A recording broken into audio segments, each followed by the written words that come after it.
Model answer मिल गए सबको।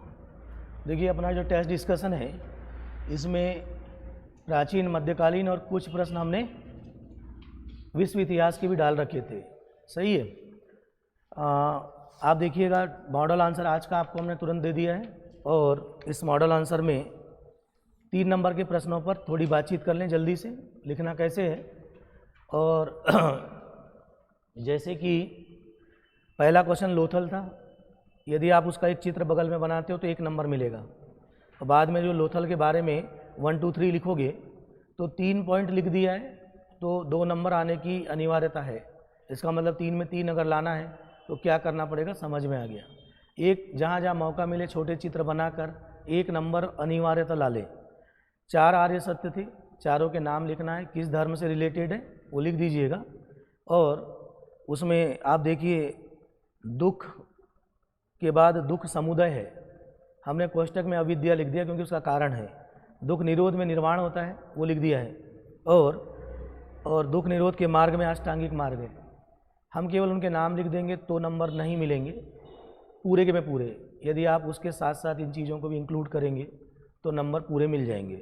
ऐसे सोचकर 3 नंबर लिखना है, क्योंकि हमको 3 नंबर में 3 नंबर चाहिए होता है। जब तक हमारे 3 नंबर में 3 नंबर नहीं आएंगे तो हमारे फेल होने का रास्ता बनने लगता है। इसीलिए जब आप 3 नंबर लिखते हैं तो इसका विशेष ध्यान में रखते हुए लिखिएगा, ठीक है। जैसे वसुमित्र है उसके बारे में लिखा है, 3 पॉइंट लिखा होगा, जैसे आप भी लिखते ही हैं। कनिष्क के काल का विद्वान है, बौद्ध अनुयायी है, चतुर्थ संगति का अध्यक्ष रहा, और त्रिपिटक पर टीका लिखा जिसका नाम महाविभा से सूत्र था। मिनाज उस सिराज, मध्यकालीन इतिहास की शुरुआत इन्हीं के लेखन से होती है। इस पर इल्तुतमिश से लेकर बलबन तक का उन्होंने लिख दिया है ना।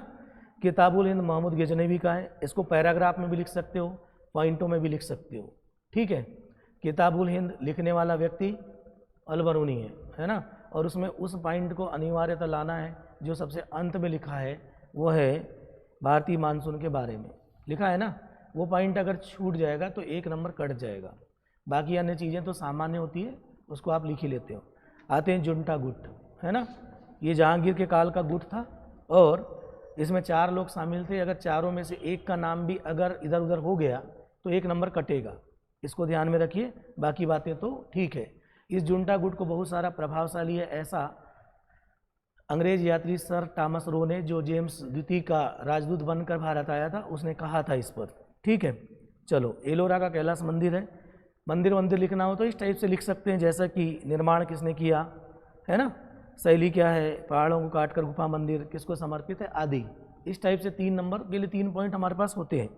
गांधार शैली पर काफ़ी अच्छा लेखन आपका भी रहता है, और कैसे लिखना है उसमें सब शामिल हो गया। लेकिन यदि आप इस बात को शामिल करें कि गांधार शैली यूनानी अर्थात भौतिकवाद और भारतीय मतलब आध्यात्मिकता का सम्मिश्रण है, ये अनिवार्यता शामिल रहे तो बेहतर, तब नंबर कटेंगे नहीं, है ना। मजहरनामा अकबर ने लाया था, उलेमा वर्ग पर नियंत्रण करने के लिए लाया, और मजहरनामा में उसने अपने आप को ये सिद्ध करने का प्रयास किया कि उलेमा वर्ग और इस्लाम धर्म के ऊपर वो है। इसीलिए उसी को आप देखेंगे कभी भी आजकल इस्लाम धर्म के लोग जब अपनी क्या बोलते हैं उनका, लाउड स्पीकर में चलता है ना, अल्लाह नमाज चलती है, तो अल्लाह के साथ क्या नाम लेते हैं, अकबर का नाम है ना, अल्लाह अकबर बोलते हैं कि नहीं, सुना होगा आपने। चलो, एतमादुल्लाह का मकबरा नूरजहाँ के पिता हैं। लाहौर के आसपास के क्षेत्रों में ये जुंटा गुट प्रभावशाली था, तो स्वाभाविक था कि एतमादुल्लाह का मकबरा कहाँ बनेगा, कहाँ बनेगा भाई, लाहौर में बनेगा, है ना। अष्टाध्यायी, अब इस पर देखिए थोड़ा सा, अगर आप अच्छा दिखाना चाहते हैं तो कैसे लिखना है वो हमने दिखा दिया आपको। पाणिनि द्वारा लिखा गया संस्कृत व्याकरण का पहला ग्रंथ, ये पहला ग्रंथ आना चाहिए, उसमें 8 अध्याय, ऐसा महाजनपद काल का ग्रंथ है। और शुंग काल में पतंजलि ने उस पर टीका लिखी जिसका नाम महाभाष्य। तीनों चीज़ें शामिल हो जाए। शिल्पाधिकरम, इसमें कहानी के रूप में लिखी गई चीज़ें, प्राचीन काल में दक्षिण भारत में, संगम काल में, मदुरै में, तृतीय संगम में, इलंगो आदिकल द्वारा अध्यात्म दर्शन पर लिखा ग्रंथ। प्रयास किया गया कि शिल्पाधिकरम में सारी बातें शामिल कर दी जाए, ठीक है। आप चाहें तो उसको पॉइंटों में भी बनाकर लिख सकते हो, ठीक। चलो, आयंगर पद्धति विजयनगर साम्राज्य की है। गांव को एक इकाई मानकर 12 प्रशासनिक अधिकारियों द्वारा ये काम किया जाता था। वाल्टेयर आपको पता है रूसी क्रांति में शुरुआत करने वाला व्यक्ति यही है। ब्रिटेन गया, वहाँ से घूम कर आया, जॉन लाक से मिला, उसकी सीमित राजतंत्र की अवधारणा देखा और उस पर जैसा लिखा जाना चाहिए वैसा आपको दे दिया गया। व्यक्तिगत स्वतंत्रता पर के हिमायती हैं, वो फोकस रहे, यदि वो नहीं रहेगा तो 1 नंबर कटेगा। ठीक, मैं आपको ये बात बताना प्रयास कर रहा हूँ कि नंबर कटेगा कहाँ, उसको ध्यान रखो और आगे बढ़ो, है ना। सेंट जर्मन की संधि जो है वो ऑस्ट्रिया के साथ हुई थी। ऑस्ट्रिया यूरोप का एक शक्तिशाली राजतंत्र और फर्स्ट वर्ल्ड वॉर में उसका बहुत बड़ा रोल हुआ करता था और युद्ध के कारणों की शुरुआत या तात्कालिक कारण में भी वही शामिल है। ठीक है, चलो ये सब 3 नंबर के प्रश्न थे, उनमें कहाँ नंबर कटते हैं वो बात हो गई। अब आते हैं 6 नंबर के प्रश्न। अपने पास जगह ज़्यादा होती है, शब्द का समय कम होता है, भरेंगे कैसे उसको देखिए और आगे बढ़ते हैं। पहला, हड़प्पा सभ्यता पतन के कारण, ऐसा पूछा था।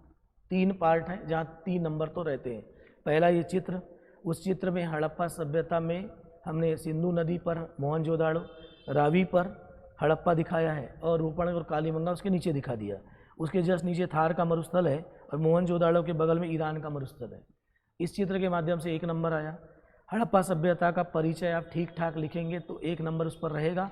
और कारण में पर्यावरणीय कारक है, क्योंकि परिस्थितियाँ वैसी दिख रही कि नदी है तो बाढ़ आ सकती है, 2 तरफ मरुस्थल है तो सूखा आ सकता है। इन दोनों को हाईलाइट करिए। यद्यपि पर्यावरणीय कारक ज़्यादा प्रभावशाली, उसमें भूकंप ज्वालामुखी नहीं आएगा क्योंकि वहाँ पर ऐसी परिस्थितियाँ नहीं है।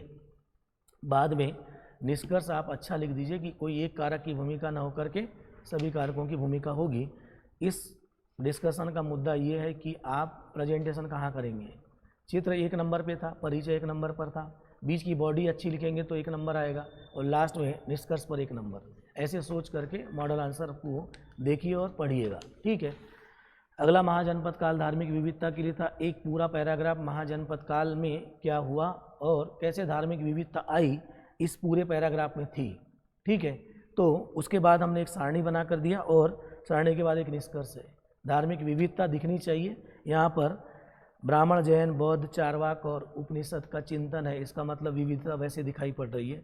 बाकी उनके लक्ष्य, भाषा, ग्रंथ वो सब भी उसमें इंक्लूड कर दिया गया है ताकि वो बेहतर दिखाई पड़े। ठीक है, तो इस प्रश्न में आपके 3 नंबर तो मिनिमम आएंगे, चौथे की मैं गारंटी नहीं ले सकता। आगे बढ़िए, क्योंकि ऐसा जरूरी नहीं है कि सभी में आप 4 नंबर लेकर आए, है ना।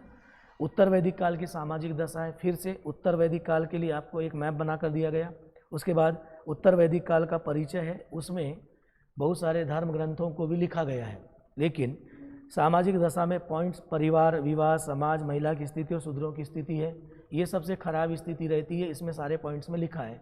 इसी को आगे देखेंगे तो राजपूत काल में ये निकृष्ट स्थिति में पहुंच जाती। वहाँ पर सती प्रथा, दास प्रथा, देवदासी प्रथा, जजवानी प्रथा ये सब देखने मिलेगी और अछूतों की स्थिति बहुत, शूद्रों की स्थिति बहुत दयनीय हो जाती है, जो आगे चलकर पूरे प्राचीन काल, मध्यकाल में दिखाई पड़ती है। बाद में जाकर राजा राम मोहन राय जैसे लोग सुधार करेंगे। ये अंतिम पैराग्राफ में आपका लिखा होना चाहिए। इसका मतलब है चित्र पर 1 नंबर था, परिचय पर 1 नंबर था, बीच में पूरा जितना लिखा उसको अगर 1 नंबर भी मान लें तो निष्कर्ष 1 नंबर पे था। निष्कर्ष देख लीजिए, गुरु नानक, कबीर आदि से जाकर के आपने निष्कर्ष को समाप्त किया है ना। तो आपको लिखना कैसे वो समझ में आ जाएगा। आपने लिखा है उससे आप तुलना करिए और वहाँ जा कर के देखिए। ठीक है, चलिए आगे बढ़ते हैं। अगला आपका क्वेश्चन हम लास्ट में ले लेंगे, अभी डिस्कशन के दौरान नहीं, है ना। हम तो ये बताने का प्रयास कर रहे हैं कि 4 नंबर है कहाँ, नंबर होते कहाँ ये जानो, वैसा लिखो तो नंबर आएगा। नहीं तो हम भी पढ़ेंगे और 3 नंबर 2 नंबर लिख कर छोड़ देंगे। ठीक है, आपको मॉडल आंसर दे दिया जाता है, इसलिए हम आपकी कॉपी में कुछ नहीं लिखते हैं, बहुत कम लिखते हैं। जहाँ जहाँ मौका लगता है कि आपको सुझाव देना होगा तो वही कंटेंट लिखते हैं, लेकिन कंटेंट क्या लिखा होना चाहिए था वो कभी नहीं लिखेंगे। क्यों? क्योंकि आपको लिख कर दे दिया गया क्या कंटेंट होना चाहिए। बस आपको सुझाव दिया जाता है कि आप कहाँ कहाँ पर गलतियाँ कर रहे हैं, क्या नहीं लिख रहे हैं। इन सब मुद्दों पर ही हमारी बातचीत होती है, क्योंकि जो कंटेंट लिखना है वो तो आपको लिख कर दिया, तो फिर उसको 2 बार लिख करके आपकी कॉपी में क्या मतलब निकलेगा। ठीक है, इसीलिए मॉडल आंसर आपको पहले दे दिया गया है। कॉपी चेक के दौरान इस बात को आप मार्क करिएगा, है ना। आगे देखते हैं। हम ये देखना चाहते हैं आपकी कॉपी में कि क्या आपको आंसर का फॉर्मेट करना आता है, नंबर निकालना आता है या नहीं आता है, आपको प्रश्नों की समझ है या नहीं है, इस बात को हम देखना चाहते हैं, इसके अलावा कुछ नहीं। ठीक है, बस कंटेंट आपको दे दिया गया, उसको देखिए, पढ़िए और समझ करके आगे फिर अपना आंसर लिखिएगा। चलिए, फायान का विवरण है। अब फायान द्वारा दिया गया गुप्त काल का विवरण, जब विवरण देंगे तो यात्रा विवरण होगा, इसलिए हमने यात्रा वृत्तांत पर डैश मारा होगा। देख लीजिए फायान कब आया, कैसा हुआ, वो तो ठीक है, लेकिन अगर आप ना उसका यात्रा वृत्तांत में उसकी यात्रा आप दिखा दें, क्योंकि वो आया ऐसे ही है, अगर वो यात्रा दिखाएंगे तो 1 नंबर उस पर होगा। मतलब आप सोचिए कि हमको प्रेजेंटेशन कैसे करना है, ठीक है। ये इनोवेशन अगर आप भी करेंगे तो बेहतर होगा। हमने आपको यात्रा वृत्तांत के लिए यात्रा विवरण दिया है कि वो कहाँ से चला और गया कैसे, है ना, बंगाल होकर वापस लौट जाएगा, दक्षिण पूर्वी एशिया होते हुए वापस चीन जाएगा, ठीक। परिचय दिया गया। अब चूंकि कोई भी शासक आता है, कोई भी विदेशी यात्री आएगा, उसके विवरण में 4 चीज़ें रहती है, वो चारों के नाम अलग अलग दिखे, राजनीतिक, आर्थिक, सामाजिक, सांस्कृतिक। ये उसके अंदर क्या लिखा है वो बहुत ज़्यादा मैटर नहीं करता, लेकिन ये पॉइंट्स दिखना चाहिए, राजनीतिक दशा, आर्थिक दशा, सामाजिक और सांस्कृतिक, यही लिखते हैं। फायान की जगह पर अलबरूनी आएगा तो मैं यही काट के लिख दूंगा, पॉइंट यही रहेंगे मतलब, और उसके पहले मेगास्थनीज होगा तो भी यही करूँगा, वेनसांग होगा तो भी यही करूँगा, केवल परिचय बदल जाएगा। और ये जो बीच के पार्ट हैं, ये पॉइंट्स है, वो तो जैसे के वैसे रहेंगे, यानी ढांचा जैसा का वैसा रहता है। उसके कंटेंट में देख लेंगे कि कुछ कुछ बदला हुआ होगा, अलबरूनी क्या कह देगा और वेनसांग क्या कहेगा, ठीक है। उनकी पुस्तक थोड़ी बहुत बदलती है, ऐसा स्मार्ट तरीका से इसको तैयार करिए और लास्ट में निष्कर्ष लिखिए। निष्कर्ष अच्छा लिखा जाना चाहिए। और उसने कहा कि चंद्रगुप्त विक्रमादित्य का शासन उत्तम कोटि का था, लेकिन सामाजिक ढांचे में कुछ कमजोरियाँ थी, क्योंकि गुप्त काल में शूद्र जाति के लोग नगर के बाहर रहते थे और आने का सूचना डंडा पीट कर देते थे और उनको देखना भी पाप माना जाता था। इसका मतलब छुआछूत घिनौनी स्तर पर थी, ये बात आपको लिखना जरूरी है, ठीक है। चलो, रजिया बेगम योग्य शासिका थी, इस बिंदु पर फोकस करिए पहले कि वो रजिया योग्य शासिका है, योग्य शासिका है, इसका प्रमाण पत्र उसके द्वारा किए गए समस्याओं का समाधान है पहला, ठीक। लेकिन उसकी सबसे बड़ी कमजोरी उसकी महिला होना था, तो ऊपर के पैराग्राफ में आप वो महिला थी, ऊपर के पैराग्राफ में लिखा वो योग्य थी, ये भी लिखा। लेकिन उसके काल में दिल्ली के जनता ने सहयोग किया था, हमने दिल्ली का जनता बनाया, सहयोग दिया, और अगल बगल में 4 स्टार लगाकर तुर्क अमीरों से घेरा डलवा दिया, ठीक है। ये इनोवेटिव कार्य है आपका, जो अगर आप ऐसा करते हैं, देखिए कॉपी भरकर आने से नंबर नहीं आते, मैं 25 बार बता चुका हूँ, और हज़ारों लोगों को हमने ऐसा लिखते हुए देखा है, पास होते नहीं देखा, ठीक है। क्योंकि आपको ये बात तो पता है कि 15 में से एक ही सिलेक्ट होगा, और वो आप होंगे या नहीं होंगे वो आप समझिए। जब तक आप इनोवेशन नहीं करेंगे, बेहतर नहीं लिखेंगे, तब तक कोई संभावना बिल्कुल नहीं है, ठीक है। लेकिन आगे याकूत के प्रति अनुराग और पारिवारिक तनाव, सेनापतियों का विश्वासघात, लंबे समय तक दिल्ली की जनता का सहयोग नहीं मिलने के कारण रजिया का पतन हो गया। लेकिन मिन्हाज उस सिराज ने कहा था कि रजिया के पतन का कारण उसका महिला होना है, क्योंकि महिला होने के कारण उसके विरोधी लोग दुष्प्रचार करने में सफल हो गए। ये लाइन लास्ट में जरूरी है, ठीक है। चलो आगे देखते हैं, क्या आप इस बात से सहमत है कि हुमायूं असफल शासक था? तो आपको हाँ या ना लिखना था, ठीक है। यहाँ से शुरुआत करते हैं, कहाँ भी जहाँ भी क्वेश्चन में क्या होता है, क्या से शुरू होता है, तो वहाँ हाँ या क्या कहना चाहिए, ना। तो वहाँ पर आपने लिखा नहीं है, वहाँ हाँ लिख दीजिए, वहाँ से शुरू करिएगा, ठीक है। कहाँ से शुरू करोगे? हाँ से, ठीक। परंपरागत इतिहास लेखन, पाश्चात्य लेखकों ने उसको है तो हुमायूं को असफल बताया, उसके बारे में बताया कि वो निजी जीवन में कैसा व्यक्ति था, लेकिन हमने उसने बहुत सारे युद्ध जीता था, वो दूसरे पैराग्राफ में दिखाया, वो उसकी सफलता के प्रमाण पत्र थे। लेकिन वो चौसा और बिलग्राम हार गया, वहाँ से उसको वो असफल दिखा। पहला, इतिहासकारों ने उसको असफल बताया। दूसरा, वो जीता बहुत सारे युद्ध, वो सफल दिखता है, लेकिन वो 2 बड़े युद्ध हार गया, वो असफलता के प्रमाण पत्र है। लेकिन वो हारा क्यों? तो उसके भाइयों ने साथ वाथ नहीं दिया, इसके कारण हार गया, ऐसा नीचे है, ठीक है। मतलब हमारे पास 4 खंड है। पहले पैराग्राफ में परंपरागत इतिहास लेखक यानी पाश्चात्य लेखकों ने हुमायूं को असफल बताया उसके व्यक्तित्व के आधार पर। दूसरे नंबर पर वो बहुत सारे युद्ध जीता है, यानी वो सफल शासक है। तीसरे पैराग्राफ में वो युद्ध हारा है, उन युद्धों के नाम है, वो असफल बना। हारा क्यों है, उसके कारण है, नीचे आपने देख लिया, उसको भी आप लिखिएगा। लेकिन निष्कर्ष रूप में आपको उसका मूल्यांकन लिखना है, ठीक है।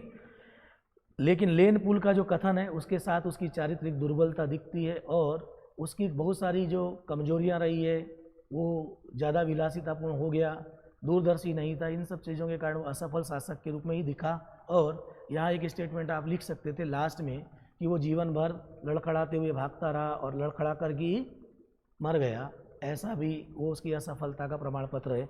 वहाँ नीचे कथन शब्द लिख दो और डैश मार दो, आपको पता है, ठीक है ना, वो कथन आप वहाँ लिख सकते हो, ठीक है। आगे बढ़ते हैं।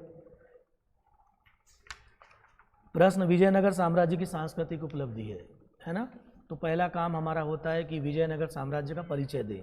विजयनगर साम्राज्य की स्थापना करने वाले हरिहर बुक्का के बाद तुलु सुलु आदि राजवंश होते हैं और विजयनगर साम्राज्य को सांस्कृतिक गतिविधियों के लिए न केवल उस समय तत्कालीन समय में बल्कि आज तक एक नई पहचान देते हैं। ये उसकी उपलब्धि है। ठीक है, अब उपलब्धि जब सांस्कृतिक पूछा तो स्थापत्य में क्या बना, भाषा में क्या आया, साहित्य में क्या आया, चित्रकला, संगीत। चित्रकला में देखिएगा एक नवीन शैली है जिसका नाम लिपाक्षी शैली है, चित्रकला के सामने है। बाकी सब मंदिर बनाएंगे आप, वो सब सामान्य बातें हैं, उसको तो आप ध्यान से वैसे ही देख लेंगे। संगीत के क्षेत्र में संगीत और नृत्य को मिलाकर उन्होंने एक नई शैली बनाई, यक्षिणी शैली। ये दो नवाचारी कदम है उनके। ठीक है, मंदिर बनाएंगे वो बेसर शैली के मंदिर बनेंगे, क्योंकि विजयनगर साम्राज्य में भाई बहुत सारे मंदिर बेसर शैली के बनने के।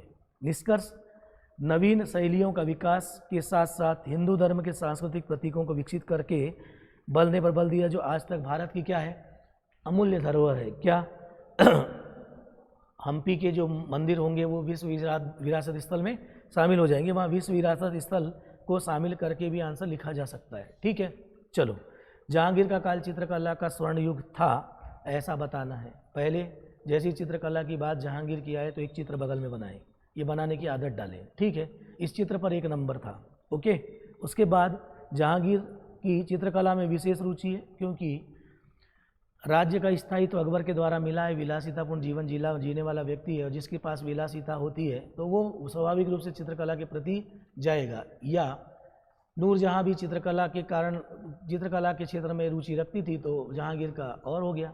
चलो, अब उसकी चित्रकला की बहुत सारी विशेषताएं हैं, 5-6 पॉइंटों में है और उसके चित्रकारों के नाम ABCD में हैं। ये दोनों चीज़ें उसकी शामिल होना चाहिए। लेकिन चित्रकला का स्वर्णयुग है ऐसा दिखाने के लिए उसकी चित्रकारी की विशेष के अंदर जाएंगे और लास्ट पैराग्राफ में वो सब कुछ शामिल होना चाहिए जो उसको स्वर्णयुग दिखाए। स्वर्णयुग तभी होगा जब परंपरागत चित्रकारी के अलावा या परंपरागत चित्रकारी से ऊपर उठकर उन्होंने उदार व्यक्तित्व के अनुरूप चित्रकारी की और नए पाश्चात्य विचारों यानी यूरोपीय विचारों को भी शामिल कर दिया। इसलिए इसका चरम युग यहाँ दिखेगा, है ना। ये अंतिम में शामिल होना चाहिए। और अंतिम निष्कर्ष में लिखा है, देखो, प्रगतिशील और प्रयोगवादी चित्रकारी को प्रदर्शित करता है, इसलिए उसको क्या बोलते हैं, स्वर्ण युग कहते हैं। आगे बढ़िए। प्रथम विश्व युद्ध के कारण सीधा सीधा प्रश्न था, इसमें बहुत ज़्यादा बातें नहीं थी, है ना। गुटों का निर्माण मुख्य भूमिका में था, पिछले प्रश्न पत्र में हमने पूछा था आप लोगों से। और बिस्मार्क ने गुटों का निर्माण करवाया खुद और कैसा विलियम ने दूसरों का करवा दिया। ये 2 बातें उसमें शामिल हो, यही मुख्य कारण रहा है। उसके अलावा अतिवादी राष्ट्रवाद, अनिवार्य सैन्य सेवा, तात्कालिक कारण आदि आदि अन्य बातें हैं। सारा शामिल करिए, लेकिन इस बात को ध्यान में रखते हुए लिखिएगा कि कहीं ऐसा ना हो कि अधिक लिखने के चक्कर में आपका 15 नंबर छूट जाए। ऐसा हमने देखा है ना। इसलिए यहाँ पर कंटेंट को जल्दी समेटने की आदत डालें और तेज़ गति से लिखने की भी आदत रखिएगा। चलो, बौद्ध धर्म के संरक्षक के रूप में कनिष्क की उपलब्धि है। बौद्ध धर्म का संरक्षक होना चाहिए। पिछले बार के टेस्टों में भी मैंने इस क्वेश्चन को दिया था क्योंकि ये प्रश्न पूछे जाने की प्रबल संभावना है, इसलिए इस पर आप ज़्यादा से ज़्यादा होमवर्क करिए। ये 2019 के लिए भी इम्पोर्टेंट है, 2021 के लिए भी। ठीक है, इस प्रश्न को अनिवार्यतः तैयार कर लीजिएगा। बार बार देने के पीछे हमारा रीजन भी यही रहता है ना। चलो, बौद्ध धर्म का संरक्षक के लिए बौद्ध संगति कराया, बौद्ध विद्वानों का संरक्षण, बौद्ध भिक्षुओं से प्रचार, स्तूप विहार, मूर्ति कला में गांधार शैली लाया और स्वयं बौद्ध धर्म का क्या बन गया, अनुयायी। पिछले पेज में है। इन सब के बाद अब आपको लिखा था मूल्यांकन करना। मूल्यांकन करने में एक तरफ अच्छी बातें दिखाएंगे कि हाँ ठीक है, उसने महायान शाखा को बढ़ावा दिया और सामूहिक मुक्ति की अवधारणा ला करके सांस्कृतिक विविधता को भी बढ़ावा दे दिया, लेकिन मूर्ति पूजा को उसने बढ़ावा दिया, उस अंधविश्वास बढ़ेगा, ये उसकी कमजोरी वाला पक्ष होगा जो ऊपर से दूसरा पैराग्राफ में शामिल है। लेकिन इन सब के बावजूद भी मूल्यांकन करता एक ऐसा निष्कर्ष लिखता है कि हम कनिष्क को बौद्ध धर्म के संरक्षक के साथ किसी न किसी के साथ तुलना करके देखेंगे और तुलना करके यहाँ पर आंसर होगा आपके पास। ठीक है, भारत में राजपूतों पर तुर्कों की विजय के कारण, ये पिछले बार की टेस्ट सीरीज में भी मैंने ये वाला क्वेश्चन दिया था, क्योंकि ये प्रश्न भी बहुत इम्पोर्टेंट है। अगर नहीं भी है तो भी आपको इसके कंटेंट को आधार बनाकर आगे सल्तनत काल के बहुत सारे प्रश्नों को शामिल करना पड़ेगा। ठीक है, इसके पहले 2018 में राजपूत काल पर टारगेट करके उन्होंने 15 नंबर का क्वेश्चन राजपूत काल की सामाजिक दशा पर पूछ लिया है, इसीलिए भी राजपूत काल उनके राडार पर रहता ही है। अगर उनको राजपूत काल और सल्तनत काल में कोई क्वेश्चन पूछना होगा तो वरीयता उनकी राजपूत काल पर होती है।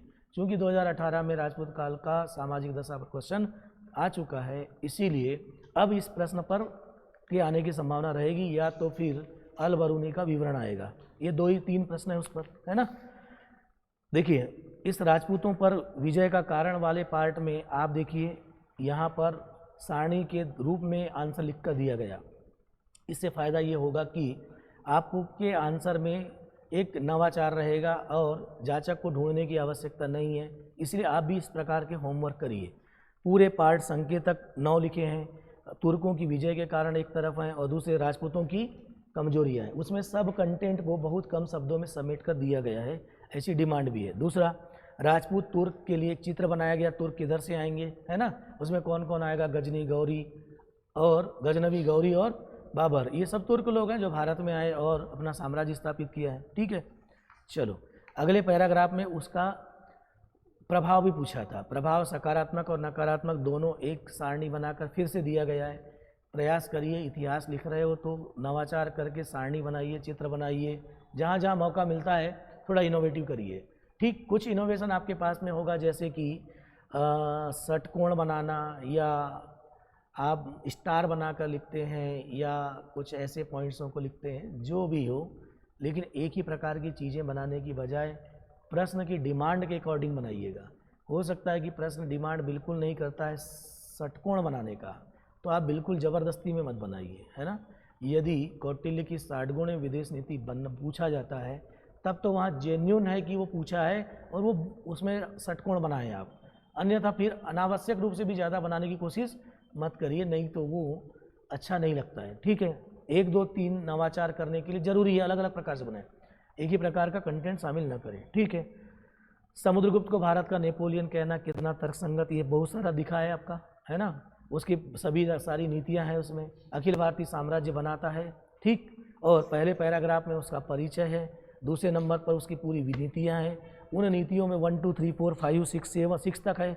इन 6 को हमने एक चित्र में बताया कि आर्यावर्त है कहाँ पर, है ना। गंगा के मैदान में यमुना से लेकर वो वाला पूरा एरिया आर्यावर्त का क्षेत्र है, उसको हमने चित्र में दिखाया 1 नंबर में। मध्य क्षेत्र आटविक क्षेत्र है, जहाँ जनजाति लोग रहते हैं मध्य प्रदेश की, उसको 2 नंबर में दर्शाया है। ठीक है, दक्षिण भारत 3 नंबर पर है। यानी आप देखिए चित्रों के माध्यम से भी उस क्षेत्र को ही दिखा दिया, और साथ में आपका जो नीतियाँ हैं वो सारी याद रहे। प्रबोधरण, ओदवर, परिचारिका, कृत, इनको भूलना नहीं है। अगर इसको भूल जाएंगे तो नंबर कट जाएंगे, ये याद रखिएगा। आगे अगले पैराग्राफ में आपको 2 चीज़ें दी गई है, वो एक अश्वमेध प्राकमांक है और अप्रीत वीर्य है। ये 2 बातें भी शामिल होना चाहिए। इसके अलावा समुद्रगुप्त के बहुत सारे विजय अभियान की जानकारी उसके दरबारी कवि हरिसेन ने दी है, तो हो सकता है अति संयोक्तिपूर्ण हो, इस पर क्वेश्चन मार्क लगाना है। उस पैराग्राफ में लगा है नीचे वाले में। उसके बाद वाले पैराग्राफ में हमने उसको अन्य प्रमाणों से पुष्ट करके ये बात सिद्ध कर दी है कि बहुत ज़्यादा बातें अति संयोक्तिपूर्ण नहीं है। उसके बाद के पैराग्राफ में उसके द्वारा जो एक अखिल भारतीय साम्राज्य बनाया गया उसके बारे में लिखा, धार्मिक सहिष्णुता लिखा, लेकिन प्रश्न पूछा था कि क्या ऐसा कहना तर्कसंगत है, तो अगले पेज में आया और इसका उत्तर है, लास्ट में आपको देना है कि लेकिन समुद्रगुप्त के विजय अभियान को देखते हुए नीचे से दूसरा पैराग्राफ देखो, उनकी तुलना सिकंदर महान से करना तर्कसंगत है, लेकिन नेपोलियन को यूरोप का समुद्रगुप्त कहना उचित होगा क्योंकि वो बाद में आया है। पहले कौन आया है? समुद्रगुप्त आया है। ये बातें हमने उसमें शामिल कर दी है। ठीक है, समुद्रगुप्त शस्त्र और शास्त्र दोनों में पारंगत और भारत में एक अखिल भारतीय साम्राज्य बनाया अशोक के बाद, ये भी बीच में कहीं शामिल है। ठीक है, तो आप अपने कंटेंट में इन सब चीज़ों को एक बार घर पर जा कर के देखिएगा और समझने का प्रयास करिए कि हम किस प्रकार से उसको शामिल करते हैं। ठीक, ये सल्तनत काल के पतन का कारण उसके प्रशासनिक ढांचे में व्याप्त है। ये प्रश्न की अगर समझ ना हो तो 15 नंबर के प्रश्न में इस प्रश्न को बिल्कुल ना उठाएं। प्रयास करिए कि इसके विकल्प में जो होगा उसको उठा लें, क्योंकि इस प्रश्न में ये डिमांड है कि आप पूरे सल्तनत काल का प्रशासनिक ढांचा को समझा दें, किस प्रकार बलबन द्वारा नस्ली शुद्धता की नीति लाई गई और आगे चलकर अलाउद्दीन खिलजी ने योग्यता पर बल दिया और उसी योग्यता को आगे मोहम्मद बिन तुगलक ने बढ़ावा दे दिया। यद्यपि फिरोज शाह तुगलक तुष्टीकरण की नीति ला करके कुछ विरोधाभासी कार्य करता है, लेकिन यही जो प्रशासन के ढांचे के भीतर तुर्क अमीर उलेमा और मुकद्दम चौधरी का जो रोल रहा, इनके कारण ही पूरा का पूरा सल्तनत काल एक समय जा कर के समाप्त हुआ। क्योंकि या तो कभी तुर्क अमीर प्रभावशाली हो गए, कभी उलेमा प्रभावशाली हो गए, या कभी मुकद्दम चौधरियों ने कर नहीं दिया। इन सब के कारण ही सल्तनत काल का पतन हुआ। यही बातें इसमें लिखी हुई है। अगर ये प्रश्न समझ में नहीं आता है तो फिर से बोल रहा हूँ, इस प्रश्न को बिल्कुल मत उठाइए, है ना। इसके अलावा एक क्वेश्चन है क्या पीछे और है? हमारे पास नहीं है। क्या है? अकबर का राजत्व सिद्धांत। इस पर मैं 2 लाइनें बोल देता हूँ, बहुत महत्वपूर्ण है। जब आपको अकबर का राजत्व सिद्धांत पूछा जाए तो कल के जो क्लास वाली डिस्कशन में भी मैंने इस पर बहुत बात की थी और आपको भी बोल दे रहा हूँ। पहला काम आप एक काम करें कि पृष्ठभूमि कैसे बनाएं, है ना। बलबन के राजत्व सिद्धांत में नस्ली शुद्धता थी, जिसे आगे अलाउद्दीन खिलजी ने योग्यता पर बल देते हुए खिलजी क्रांति लाई और उसके पश्चात मोहम्मद बिन तुगलक ने बाल काटने वाले और रसोइया भी जो योग्य थे उनको सेना और प्रशासन के उच्च पद दे करके राजत्व को योग्यता के संपूर्ण ढांचे पर खड़ा कर दिया। इसी का पराकाष्ठा अकबर के राजत्व सिद्धांत में दिखती है, जो सुलह कुल की नीति और समाज के सभी वर्गों के प्रशासन में सहयोग के रूप में शामिल होती है। ये आपका पहला पैराग्राफ होना चाहिए। जब आपको अकबर का राजत्व पूछे तो बलबन से शुरू करके पराकाष्ठा अकबर पर बताएं और फिर अकबर का जो राजत्व सिद्धांत है उसके कंटेंट को आप लिखिएंगे। मान लीजिए कि अकबर का राजत्व सिद्धांत ना पूछ करके बलबन का राजत्व सिद्धांत पूछा जाए, तब यही पैराग्राफ आपका लास्ट पैराग्राफ हो जाएगा। कौन सा? जो हमने अभी बोला। तब आप अंतिम में ये कहेंगे कि बलबन के राजत्व सिद्धांत में नस्ली शुद्धता आगे अकबर के काल में जाकर के सुलह कुल में कन्वर्ट हो जाता है। इससे आपके लेखन की शैली में एक प्रभावशीलता आएगी और आप दूरदर्शी एक प्रशासक की भांति आंसर लिखते हैं।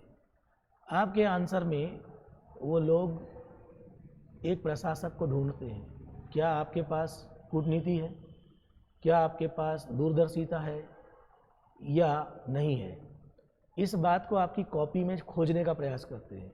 जिस किसी भी व्यक्तित्व की कॉपी में ये बात उनको दिखने लगती है, वो उनका सहयोग करते हुए उसको आगे ले जाते हैं। इसलिए आप इस भ्रम से अनिवार्यतः बाहर निकल जाइए कि आप कापी भर कर आएंगे तो पास हो जाएंगे। उनका काम आपको पास करना है ही नहीं है। उनका काम आपके अंदर एक प्रशासक को ढूंढना है।